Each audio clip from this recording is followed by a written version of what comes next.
Welcome everybody to another Freedom 35 or Sit Down. This is the series where we get to know more about artists and creators in the CNFT space. My name is Tommy. I go by TLWMY. My name is TJ. I go by Lazy T. And I am the other Tom. I go by Lavish Bear.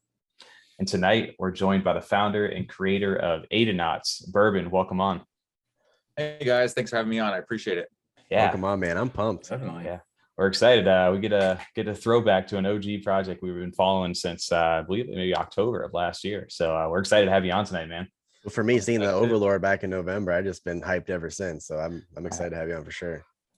Adanauts to me is just one of those ones where we've just been like, I know they've got something going on. I'm not sure exactly what it is, but it's like been one of those OG things in the space. I've been hearing, I've been waiting, and then I think we're finally here, man. We're coming up May 14th, right? It's finally coming. Yeah, I feel like everyone knows about the project and they're like, oh, when is it coming? And it's like everyone kind of puts it on the back burner, but it's like it's finally here. Yeah. Well, I know you guys have had an interesting journey in this space, had some reworks and had some stuff. You guys have kind of rebranded a little bit, and you guys are finally ready to launch. So I know it's a kind of crunch time for you right now these last couple of weeks. So we're excited to appreciate the time for you jumping on tonight and getting a chance to talk to you, man. Yeah, absolutely. Looking forward to it. So one thing I like to always kind of preface this before we get into the project is just kind of to learn a little bit about you, like what your CNFT journey really has been and what's kind of gotten you into Cardano and CNFTs just in general. So yeah, can you let us know a little bit about your backstory? Yeah, absolutely. So I got into crypto about a year and a half ago, and I got into I couldn't dabble into Ethereum or Bitcoin, so I got into Binance. And I got into the whole Safe Moon craze. That's what got me. Dude, yeah. really? You too? We were in the same boat. 100%. And BNB and all that. I got into that. I made a lot of money in what is it? Fire something. Fireball or not Fireball? God, I know what you're talking about. Fire token. I don't know. I made a crap. There were so many tokens then. It was DeFi summer last year. Oh God, I can keep up. Oh yeah. So it was a fun time, and I learned a lot.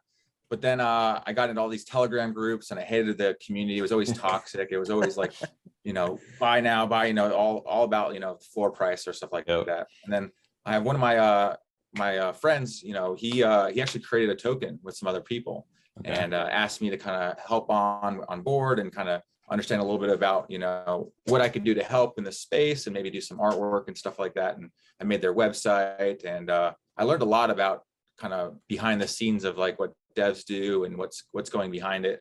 And my buddy, he actually was talking about getting into NFTs, and he was all about, getting NFTs on Binance, trying to, do something with that before there were anything on there, before PancakeSwap did anything and all that. So we were doing that, and I was like, okay, let me buy these first couple NFTs on Binance, and they were lackluster at best. Went on some YouTube, and I found some NFTs on Cardano because I couldn't afford any Ethereum ones, didn't want to do the gas.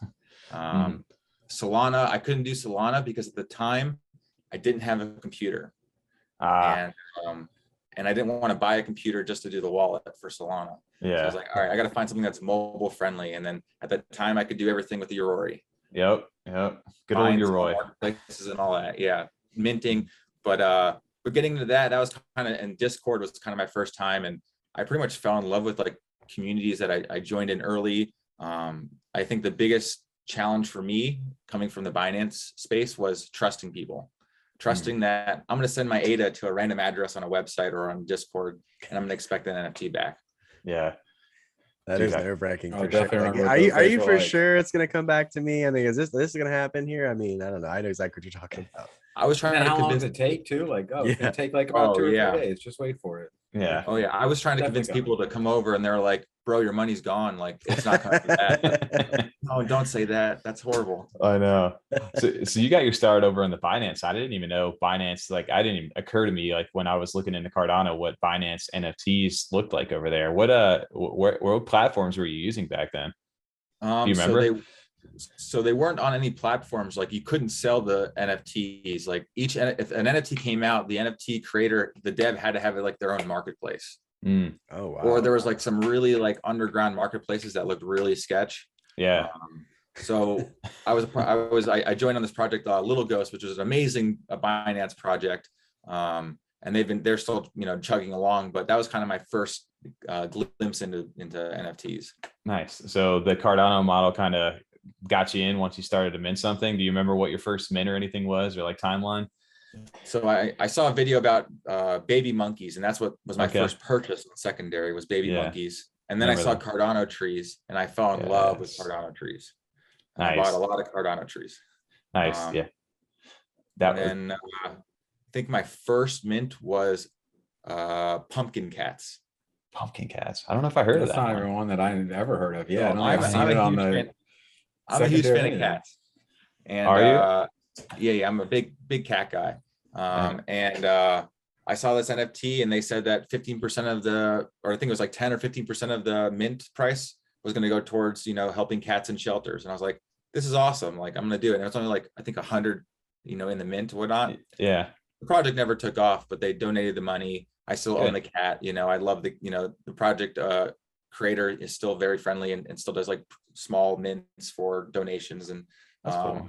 But that was my first mint, and then it's been downhill from there. I mean, up there.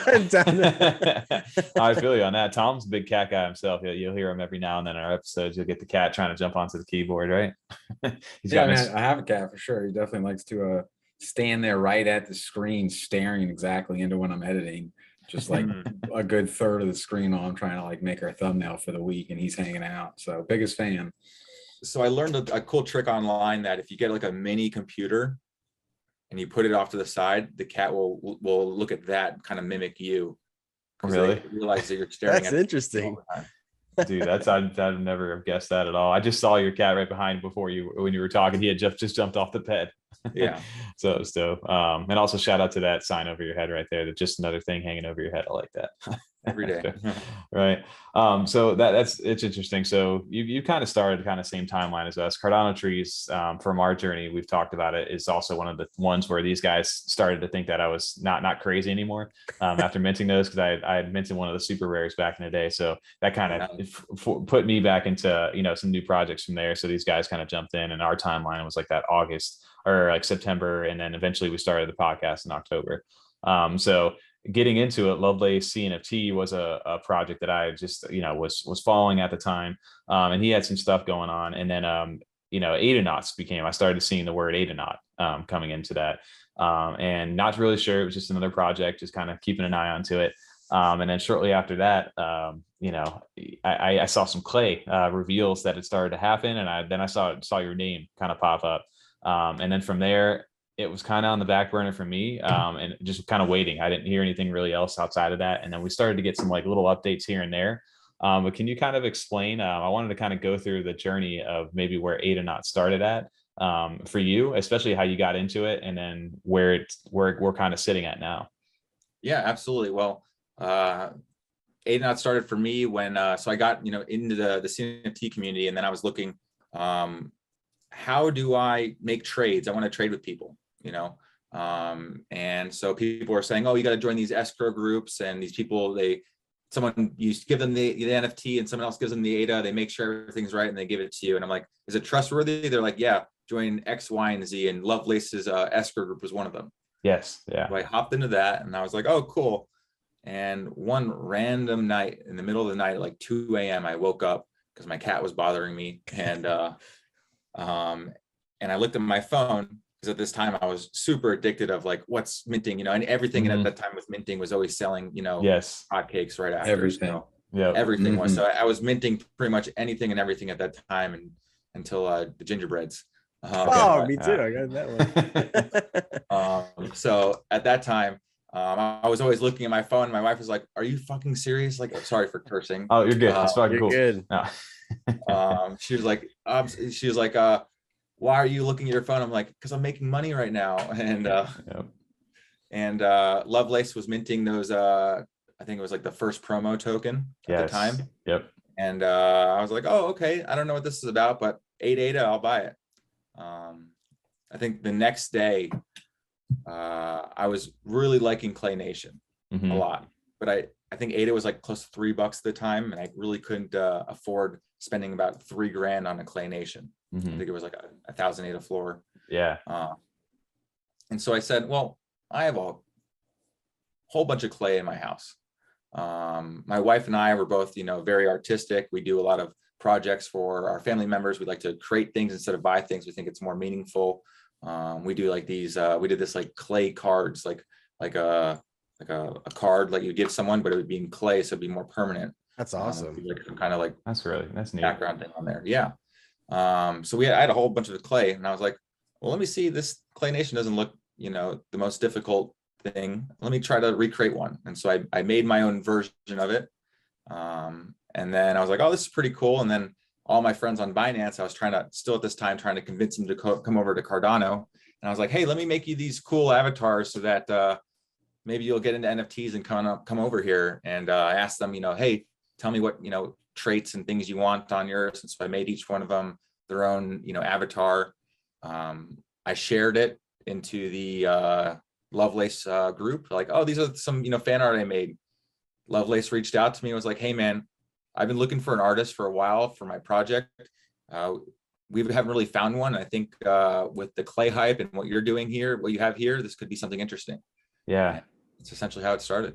I think I actually remember going back to that, of like watching like a video or like a something together somewhere in a similar to this, or where it was like kind of the fast forward of what was it, the Charles that you had built back in the day? I can't remember what it was. There was something like you did for that promo, like you were saying.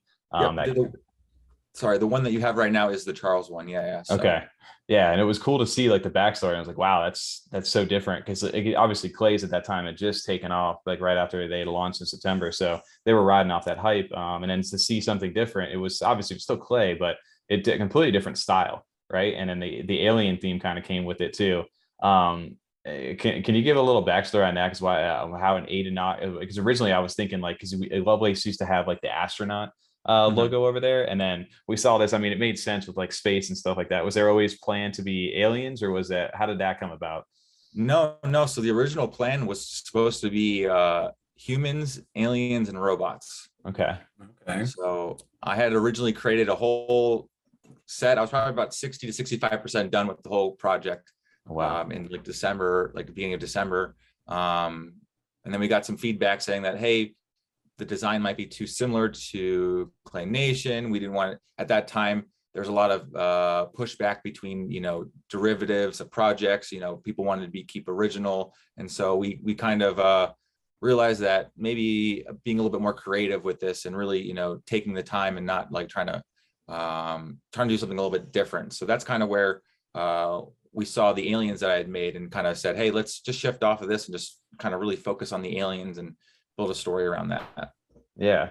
Well, I know obviously what you built, it was definitely different in the space. So I can understand like where you guys were coming from, because I do remember that period in time too, where it was like, that's where like the rework started to kind of come in. And can you kind of start to push forward from there? I remember getting like prototypes maybe back in like December-ish, somewhere just before maybe Christmas or right around Christmas time. You guys did like an airdrop for the originals, because there was like a whole event was that it kind of took through time. Like Lovelace released the promo 1 tokens for like 8 ADA back then, which nobody knew what they were. Then a promo 2 came out. And then from there was that promo 3 that had dropped. And were you on board at that point? Because there was like 5 different, that's when like the clay, there was like 5 different things you had to assemble for that promo 3, right? Correct. So that's when I got on board right there, and we came up with the idea of like creating these pieces where you got to combine them together and do that. At the time, I think there were some complaints where people were expecting more of a one-of-one kind of combination. And so at that time, I think Lovelace, was trying to accommodate people who were kind of upset about that. And that's kind of how the prototypes were formed. So okay. The prototypes were actually, I was, sharing with the team, like, hey, this is kind of what progress is looking like. Is this the design that you like or not like, give me some feedback, what you guys like. Yeah. Then like a couple weeks later, I get online and I'm like, why does someone have one of my prototypes as a profile picture? I stopped and didn't realize that Lovelace had made NFTs out of my prototypes. Were these ones right here, or was it not these ones? I'm sorry. These the ones right here, the airdropped ones, or were the ones that were like the 5 piece ones? Wow. So those ones were not even, I had no knowledge of those. Those came out. Really? I didn't know. I was like, oh, well, that's fun. And yeah. And then from there, you guys, okay. And then because I know it got rebranded, right? a little bit afterward, because this is like Christmas time. I remember, if I look back, even the mint date was literally on Christmas is when I received this in my wallet. So yeah, and only a couple people got that, and so there was a lot of when I kind of took over the project, I realized that there were some things I didn't really like about that. My whole philosophy about the project has always been everything's 100% in clay. Yeah. Background, everything, and these prototypes, the backgrounds are not made in clay. Okay. Kind of were, I don't know where images were taken from. Right. I wasn't the one who created those. So I also realized that a lot of people didn't get them, or people who own more than one, and one Genesis only got one. Okay. So I realized that let me go ahead and recreate this series and give everyone one. And then I went ahead and made sure that it was all clay, and every background and every character is completely unique and different. Yeah. And then that's where I remember, so this is coming back in like February 19th-ish is when I guess this one hit. So this is the updated prototypes with the clay backgrounds. Correct. Yeah. So each one has a clay background and is different and fun. Yeah, and it looks like the art style definitely got improved a little bit too, from some of the stuff from before. So this was kind of the thing where I was like, this is where I got lost, right? And I was starting to kind of come back. So I'm like, okay, because as actually Blake, Blake CNFT, he actually messaged me. It's like, hey, did you register for the OG, like to update your role? Because I think I had like a red role inside the Discord at that time from the old one, and I needed to update to the blue one inside there. And even the original Genesis tokens you guys had done, it was kind of like the 5 different things from promo 3 were kind of put together into one NFT, and and then that got switched to a new Genesis. And then can you explain that? Was that just part of that whole rebrand? Yeah, so there's a lot behind it. Again, being the artist at the time, I didn't really have much of control of what was going on. I know there was a lot of issues with previous devs and ownership. There was also some issues with, there was only supposed to be 200 Genesis created, and there were 200 given out, and then there was an additional 13 given out, and there's an additional like 60 Genesis pieces on the marketplace. So I was like, well, something's wrong here. That shouldn't have happened. Pieces burned, so I don't know what went on there. And so, it was kind of a burning ship that I had to put out and kind of figure out, what do I have to do to, set this right and make everything, proper. And so that's kind of where the antidotes and the compounds came in to kind of switch everything around, because these old, aspects, they weren't affiliated with the project anymore. They were affiliated with the old ownership. So didn't want to keep supporting old, aspects, and wanted to, help with the project in the future too. Make it fresh. Yeah. Bring in new. I mean, the community is still there too, which is what's amazing about this, with everything that's now, even hearing more of the backstory too. Cause it would have been around that, the third drop that I kind of actually first heard about this. Cause this is one, Tommy, you were in kind of before we really started like looking deeper into projects. We were still in that phase of everything's flipping. What can we get our hands on? Tommy, somewhere you had found this and got into it. I hadn't heard about it until it would have been Halloween. And then you kind of actually started talking about those 5 pieces you needed to collect, and we're doing like trades and stuff like that. And this was still so early. I mean, I was maybe 3 weeks in or 4 weeks in at that time. That was the first kind of project I'd heard people doing that kind of thing for at all. But even then, like, the community was big. It was more like a community side thing where everyone kind of knew about it. It just wasn't those projects I would see like on secondary locks. So since still such early stages, but to see where it's come now is crazy. And I know we're going to get into more of those details, but it's just awesome to see how the community stuck together, and now you've kind of been able to then revive it and hopefully bring this freshness in. Yeah, it's like I was saying from there, I don't know, just quick mention it was just like, if anybody's ever seen, this was the old one, which I still end up having in this day, which you have the old thing, and then it got rebranded to a new airdrop of something newer that looks like this. So I don't know if these have any kind of tie to the new project either, because this was another is this all old stuff too, even though it got recolored? It's all old stuff. So back in the day, so the original ones were sent out to people, and that was, I think that's where the big issue of where the numbers kind of fell off, and control of that, because they swapped if you had the original one, you got this one, but you had to manually swap it. They didn't airdrop it, and it just caused a whole lot of confusion. And then I remember people selling these on a secondary, and then people that's where it all got like jumbled up. So that's when you kind of came in and kind of cleaned everything up. Oh yeah, because every day I'd get messages saying, "Is this worth something?" And they'd be sending me both images, and it'd be nonstop of explaining like, no, that's what this is. So I was like, okay, let's create something totally different. And so that they're, you know, I can airdrop all the holders of what they need and of the right one, and then kind of help people build it out. And if they still have the items, they can build it out and, you know, still keep the value. Yeah. Well, like I said, I think it's been a lot more clear now. And for where you guys are, the art style is definitely cleaned up to where we're kind of at now. And you started to kind of leak some of these reveals over the time, and some of these look so good. We'll get into some of this here in a second. But I kind of wanted to kind of move into is just in general with the clay, because it is such a unique art style. How exactly did you get into like clay, this claymation, I guess, in general? Is that the right word?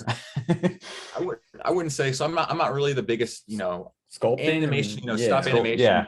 And clay animation is something I'm really learning and trying to hone in on my skill.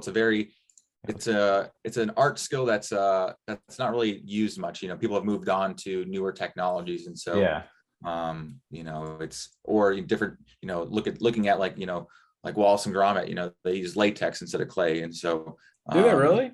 I didn't know that. So, I mean, there's little things, and you know, you're always trying to cheat the camera at the end of the day. Yeah. With clay, it seems like so. So I'm more of the molding and sculpting side of things. Yeah. To where I like to put in the detail and stuff like that. So I guess it'd just be a clay medium, I guess would be the right answer. Have you always done it like since a kid, or you picked it up as an adult? Or I know you said you and your wife do that stuff for like gifts and everything, but yeah. So as a child, I've always been into sculpting. I actually, you know, my father had a whole business doing balloon sculptures, not like balloon animals, but like balloon sculptures. And we did weddings and parties, and we always did centerpieces. And I always found myself, you know, doing, you know, foam sculptures and all these different things. And so, and then in like high school and college, I got big into like kind of a lot of those board games and miniature figurines and video games and stuff like that. So I like making little things, but sports took over. I was a college lacrosse player, so and a lot of my art got pushed to the side until I met my wife, and then she just kind of, you know, brought it back, and we just kind of used it more as a hobby and just kind of a relaxing thing. You can see all the unfinished canvases behind us. Yeah, that's cool. That's really awesome. Yeah, I didn't know that backstory. So it's been good. Yeah, I mean, you're incredible at the stuff. I mean, it looks great. I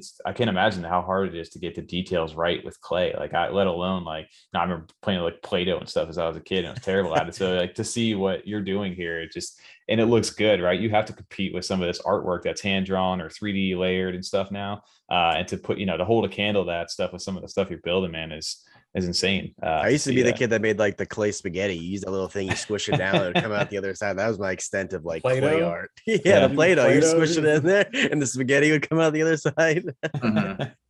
Yeah, no. In high school, I actually took ceramics 3 times. Oh, really? Okay. I love ceramics. So like the first semester I took it, I was like a sophomore, so I wasn't able to use the wheel. So I spent, you know, the entire semester just making clay pots and cups and mugs and just putting all the designs and all that on there. And so I love doing that, and then getting on the wheel and doing all that. So Mr. Honecker definitely helped out a lot. I think our ceramics class kids just used to make like bongs and pipes out of it the whole time. That's what Seth Rogen does right now. I saw he's big into that now too. Yeah, he has a whole gloop collection, I guess that's what he's calling right now. Oh, right. I saw that. Yeah, that's cool. Yeah, exactly. I did see that. It's pretty legit. That's awesome. So to kind of kick off, I guess, into what the actual project, like the details of it right now. So there's 7,777 of these things as we're reading here. You do have a whitelist that comes out on May 13th, and then the public mint on May 14th.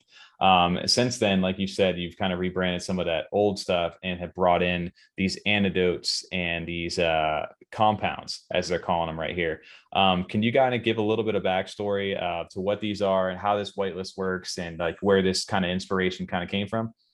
Yeah, so kind of going back to where all the Genesis and we had like kind of 2 different Genesis, and trying to clear the confusion. So I was like, okay, let's make an item that people understand that this is the whitelist item, that they know that it's not a confusing thing. So we created the Genesis Antidote, kind of going on the idea of like where everyone's doing like a serum or something like that. So it's kind of on the same concept, but more about, healing instead of, oh, I'm going to mutate myself into a zombie or, a mutant or something like that. So, yeah. So that's kind of where the antidote is. And then there was a whole bunch of those Genesis pieces out there that people had, and they had to combine into 5 to create the Genesis and Adanaut. Yeah. So I thought, well, those pieces are still out there on the marketplace. So let's keep the same concept and do 5 compounds, combining 5 of those to equal 1 antidote. So kind of keeping the same value between both those things. And so that's kind of where that concept came from. And then realizing the numbers where we were kind of like, oh, we said we were going to do 200, and then, then there was over 200. So to kind of make it even, there were all these tokens that Lovelace had people minted, the promo 1s, the promo 2s, the delegator tokens. And back in the day, they have given expectations of holding future value. Yeah. So I wanted to kind of say it again. You still have one, TJ? Is that what you said? The Adanauts promo token, I have that one. Oh, you should have traded it in, man. You could have got a compound. I didn't know that. It's all good. Shit. But I try to send out as many notifications as possible. You just didn't pay attention. Don't worry about it. To be honest, all of my notifications on Discord are muted. Because I'm in like 100 Discords that I mute the whole thing. Tommy's is probably right now. Tommy's has maxed out on him, and he wakes up in the morning and asks Siri to play out all his Discord notifications. Pretty much. Like 3 hours later, when he walks out the door, they're still talking to him. Well, I remember, like, because back in the day, like you said, if you collected a certain number of those promos or whatever, they either airdropped you something, or you have to choose like a prize or something like that. So I think I remember opening a ticket with you, Brrrbon, and actually trading in, like, you had different tiers, right? If you had the promo 1 plus a promo 2, you got a compound. If you had 3 promo 2s, you got a compound, and delegator, like all that stuff, right? And if you had 5 of those compounds, they would make one of the Genesis. And I think you even had like a party wheel or stuff like that. So it was fun to like, you did a good job about kind of rounding all that stuff up. Just TJ over there just wasn't paying attention, but I'm not surprised I missed that, honestly. Yeah. It was a fun challenge to try to figure out, because it's there was all that hype in October, and then it kind of died down, and then trying to wrangle everyone back in and trying to get those. It was a fun challenge, and I know some people are like, man, I need to collect these tokens to burn. Like, how do I do that? And I'm like, good luck. It's a pain to try to figure that out, because a lot of times some people, like TJ, aren't paying attention, or maybe have it in a wallet that's no longer active, or forgotten about it. So it's kind of difficult sometimes. So I mean, like I said, did a good job. So how many? So there's 300 of the antidotes now. So there's a little more than 200, like you said. So you got 300 of those, and then 375 of the compounds. Is that right? So there's total of 300 Genesis antidotes and 375 compounds. But again, the compounds are going to be burnt and destroyed and all that. So currently, right now, I think we only have 75 compounds left. Okay. The 300 or 295 or so have been burned to making the antidotes, so that the number kind of goes down. So over time, there will be no compounds, hopefully.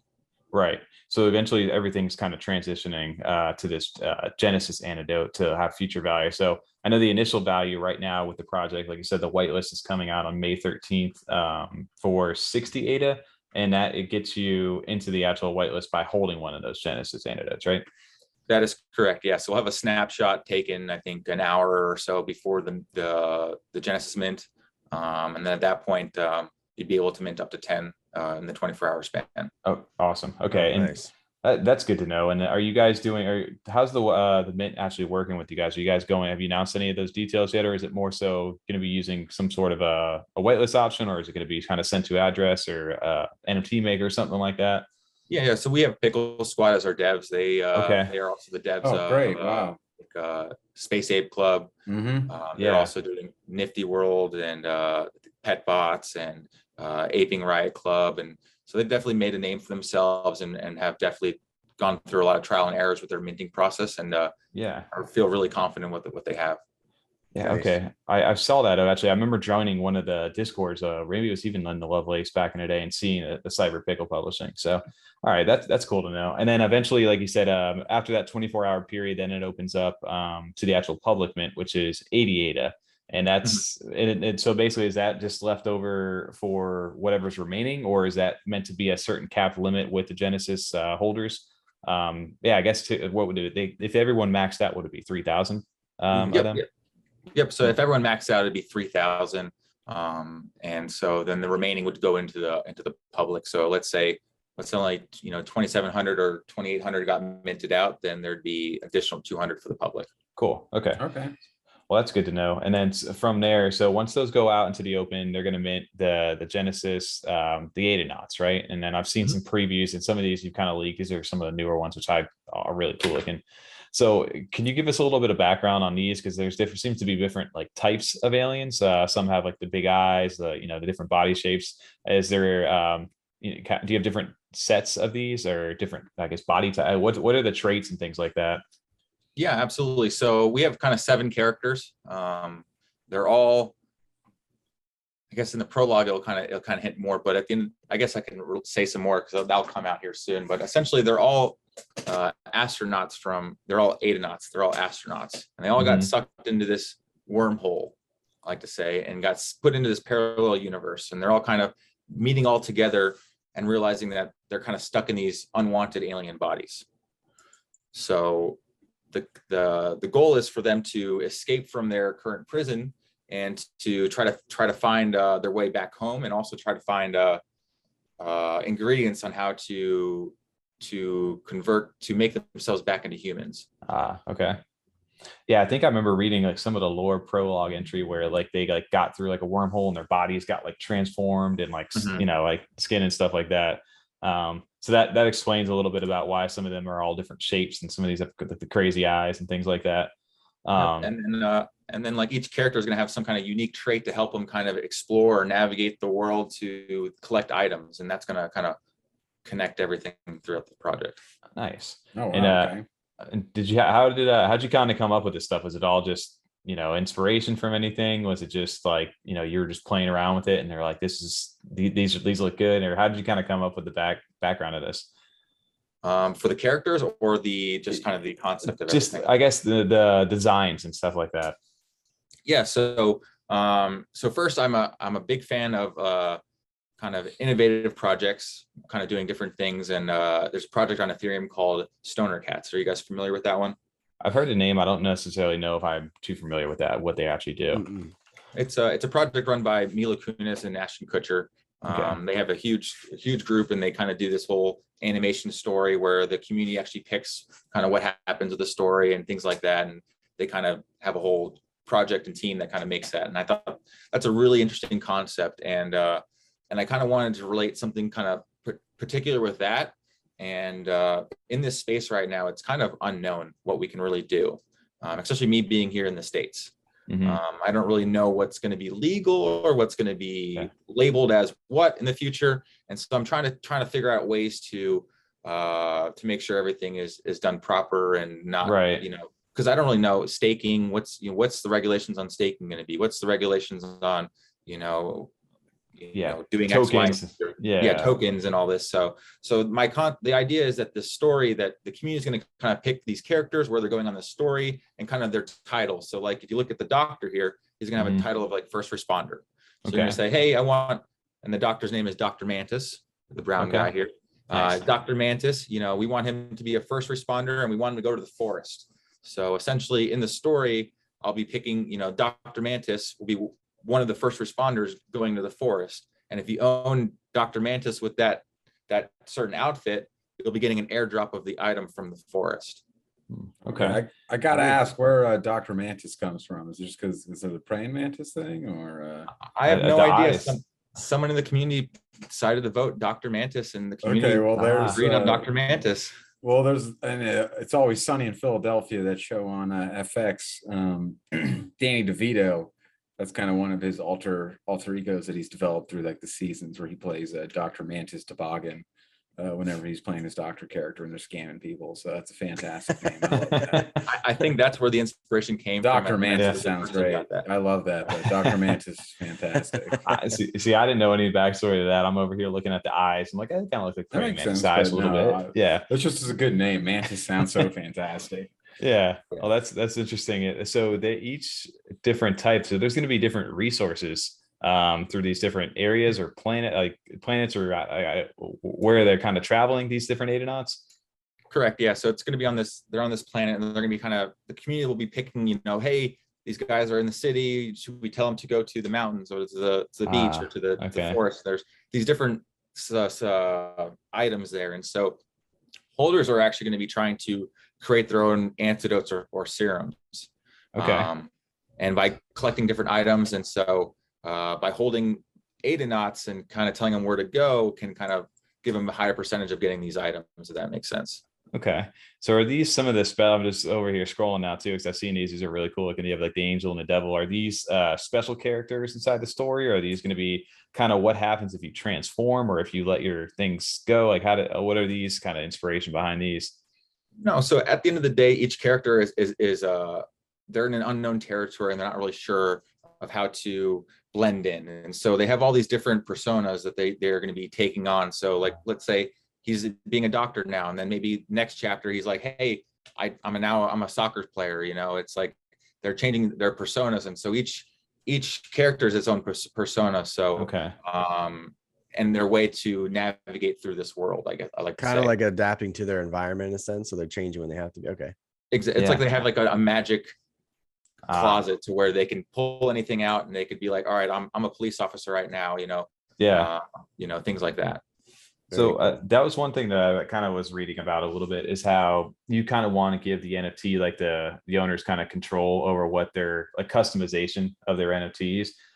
Is that part of that inspiration, and kind of what was is that kind of the overall goal, is to kind of give like a personal attachment to what you have?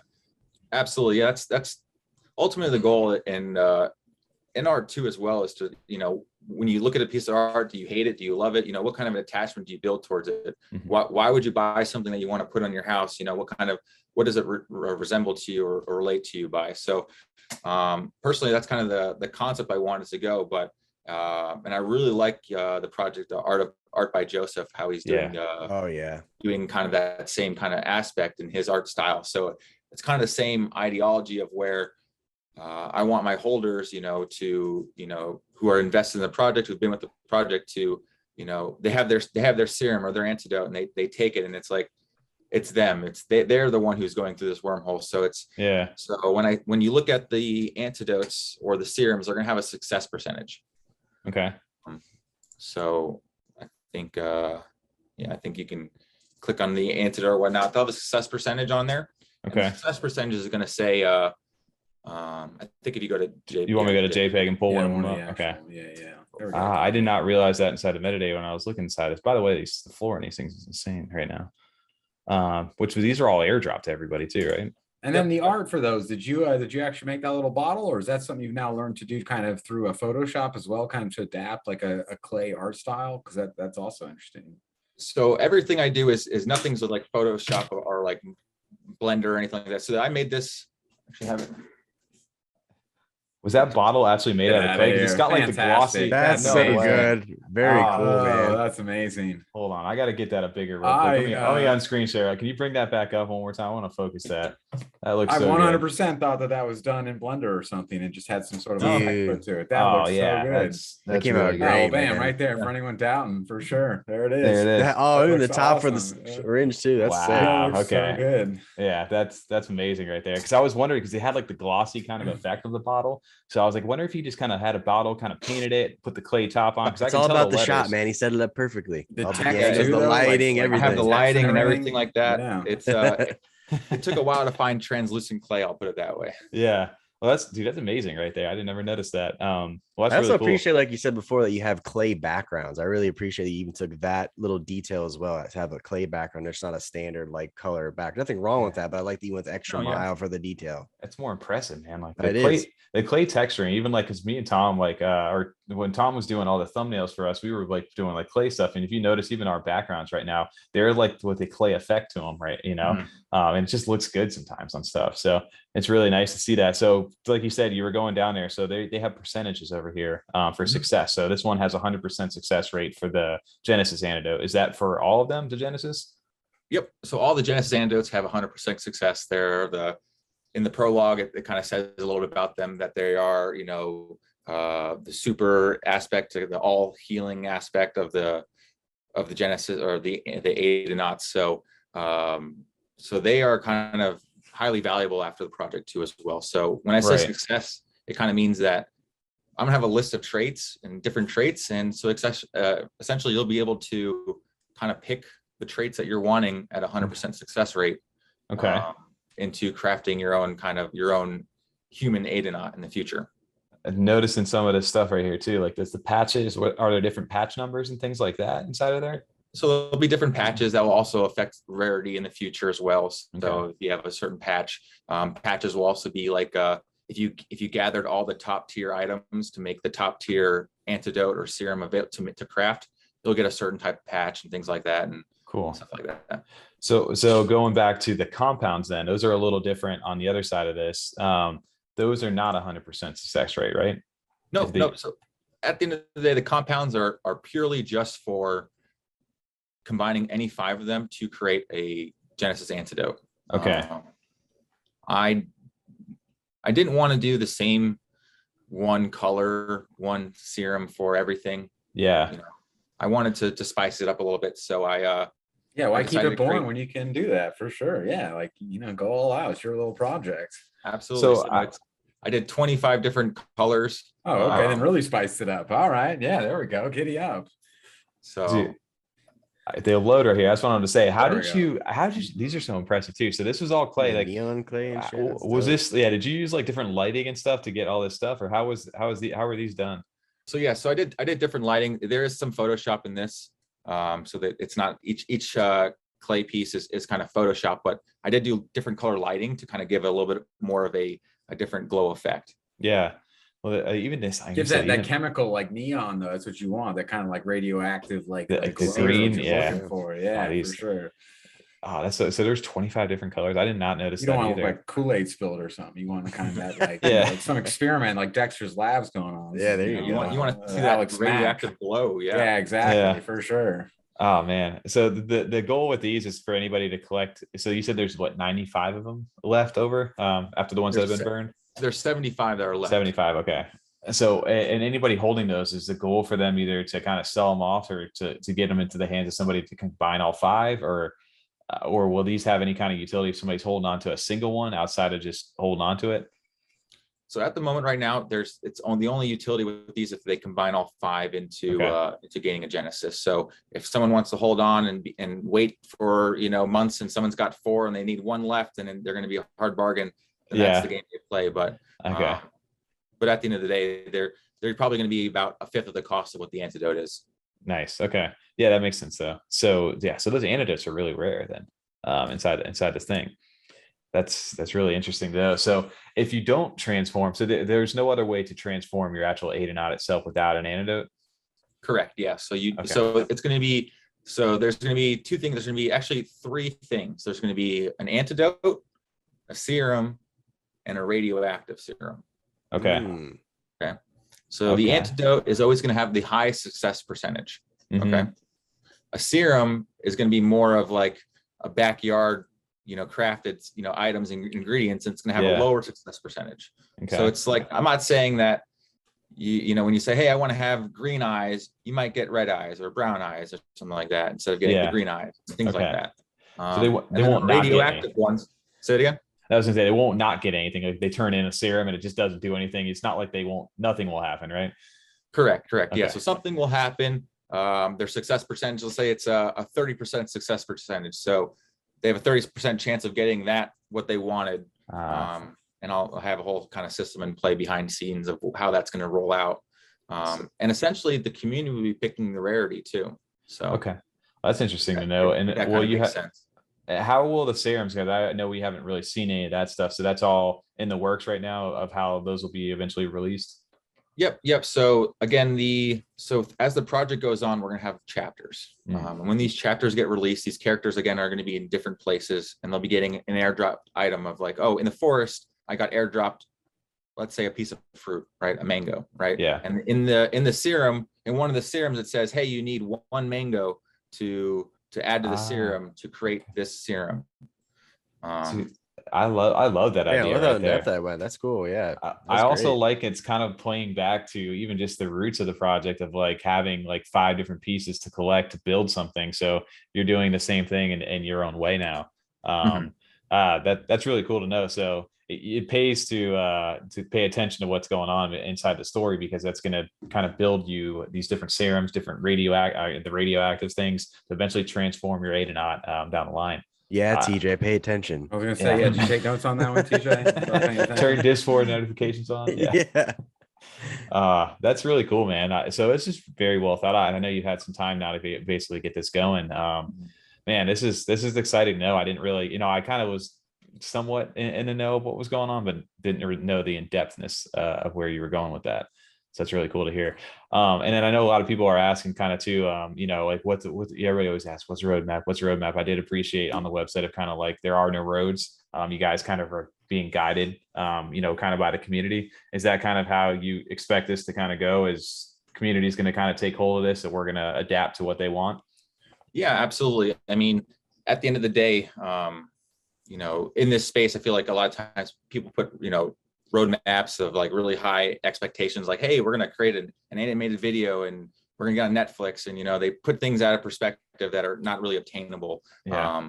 Or they put themselves into a box to where, hey, we have this idea of what we want to do, but the environment changed, you need to adapt. And maybe the idea that you put into place early in a project isn't the right idea, but you set that precedence. And maybe there's some people in the community that are like, hey, you said you're going to do this, are you going to do this? And so you set that expectation. And so so I don't really want to be beholden to an early roadmap in a project.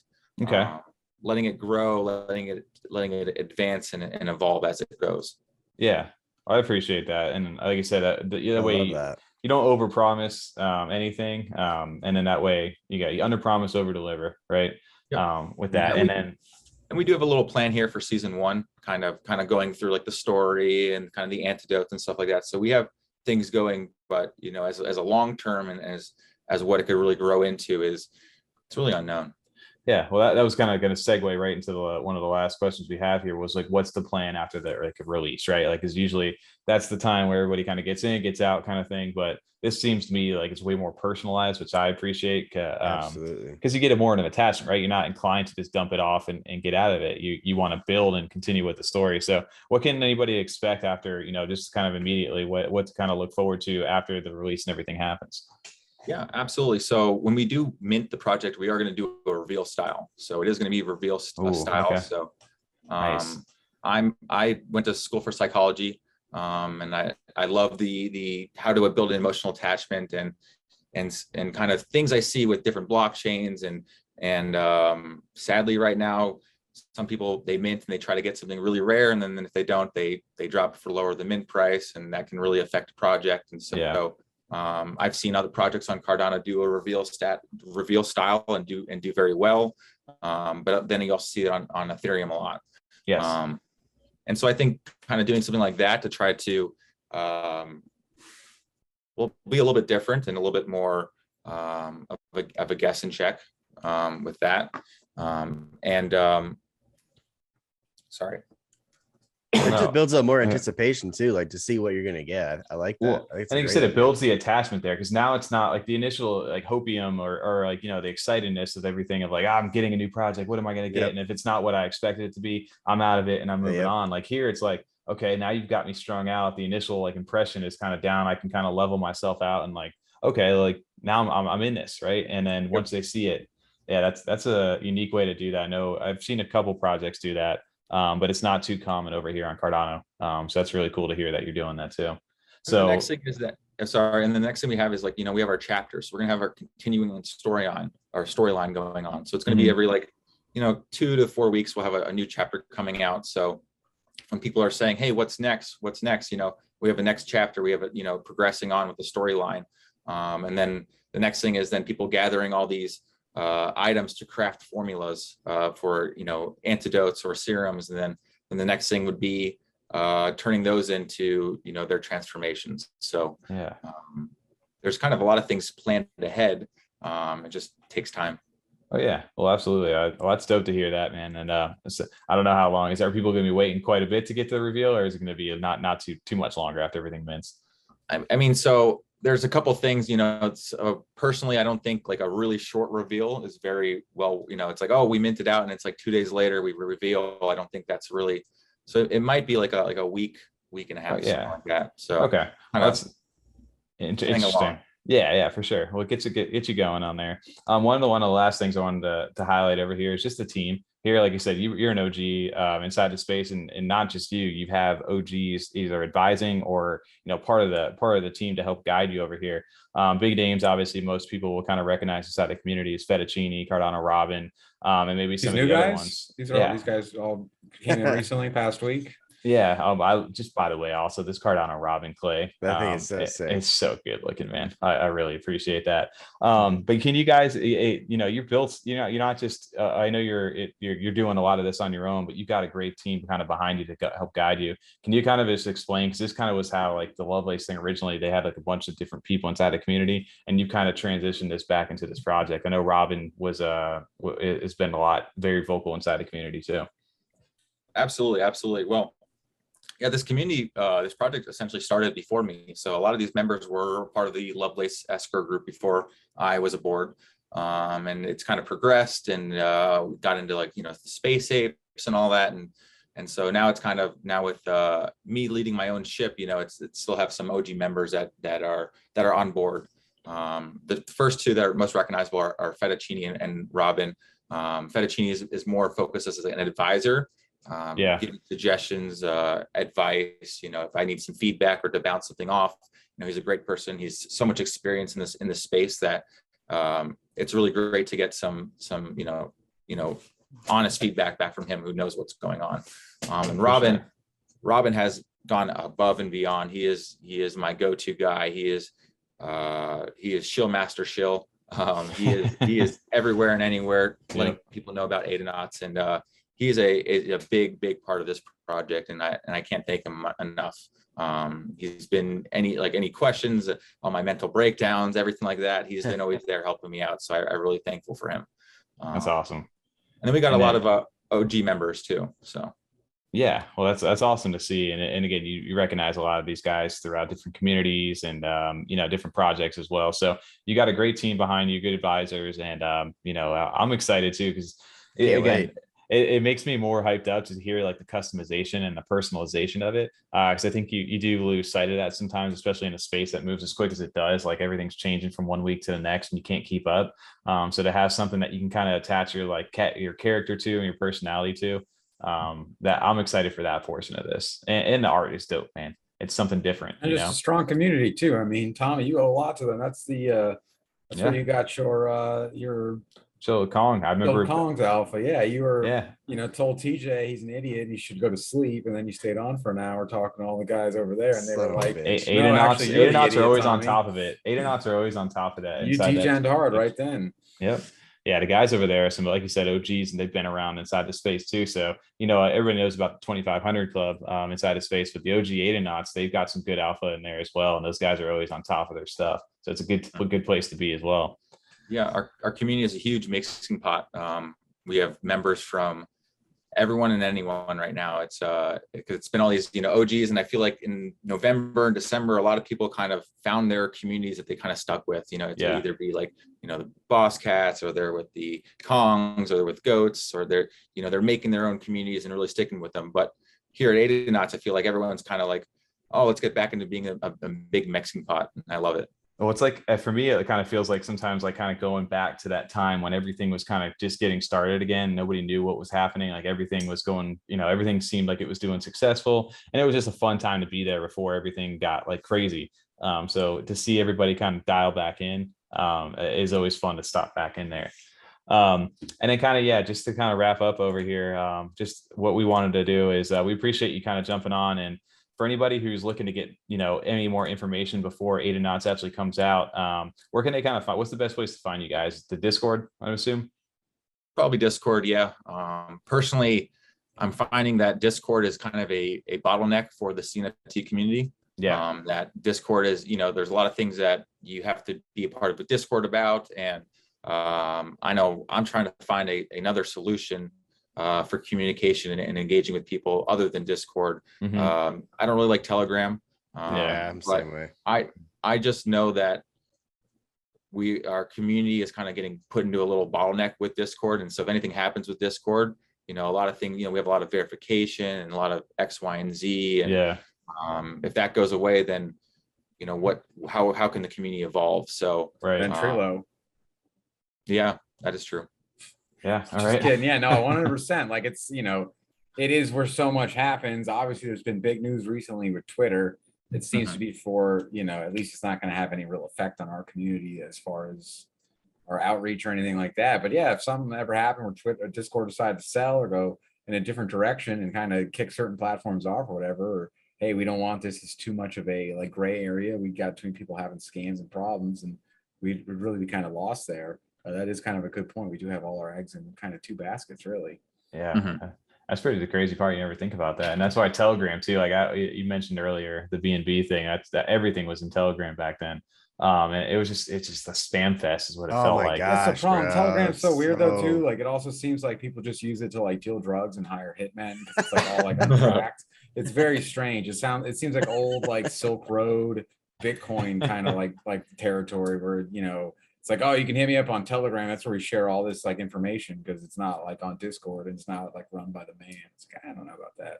Yeah. And then you also have some of them like WeChat, and it's just like I just think that the Chinese are reading all your messages. Yeah. But well, that's good segue over there. But yeah, I guess Discord or Twitter or anything like that, you can hit anybody up on any of this stuff. And then they can get a lot of information too on the website as well. I know you guys are kind of still building that, right?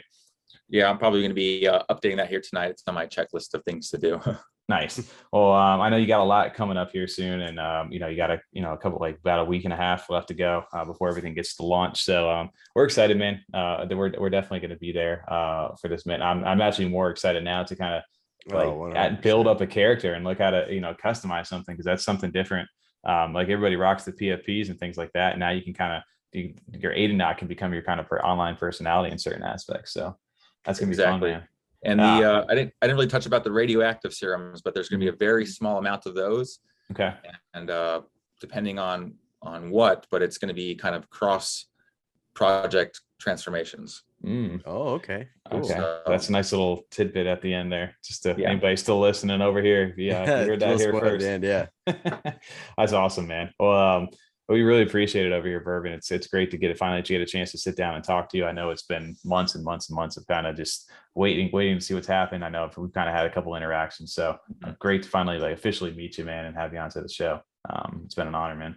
Well, thank you guys for having me on. I really appreciate it, and thank you for asking the right good questions and being really engaging. A lot of times. Sometimes certain AMAs or question interviews, they're like, oh, TJ and Tommy have been excited about this. They're all about dude. I am. I've been ever since Tommy told me about it last year. I really have. It's a project that I've been in the Discord and just been waiting, like Tommy said, for the mid date. So as soon as we found out, I was truly excited to hear the date coming out. And yeah, dude, like I said, we don't like to have. I mean, we don't really do any of these interviews. Like I said, it's not anything that we wouldn't want to admit ourselves or get involved with.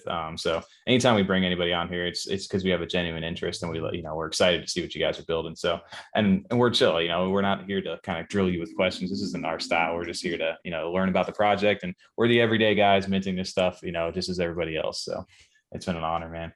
Well, yeah, if anybody's looking to get in, Adanauts, an OG group, it's going to be a great mint, and I'm excited. And again, guys, we appreciate everybody for listening. This has been another Freedom 35er sit down. We'll catch you guys on the next one.